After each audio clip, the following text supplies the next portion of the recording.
তুমি এই মেয়েটাকে দেখুন কি করতে। আজকে তো এর আমি সর্বনাশ করব, আর দেখবো কে আজকে আমাকে কি বলে। আরে সাহেব, ক্যামেরা কেন বন্ধ করে দিল? আর কেনই বা তিনি আমার দিকে এভাবে তাকিয়ে আছেন?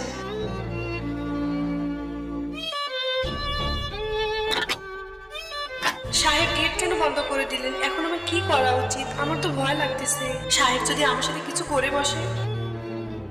আচ্ছা, এভাবে অন্যের বাড়িতে কাজ করে কি তোমার ঘরে খরচা চলে যায়? আর তোমার স্বামী তো চৌকিদার, তোমার তো সমস্ত শখ আহ্লাদ পূরণ করতে পারে না নাকি? তাড়াতাড়ি কাজ শেষ করে এখান থেকে চলে যাব। কাজ তো শেষ হয়ে যাচ্ছে।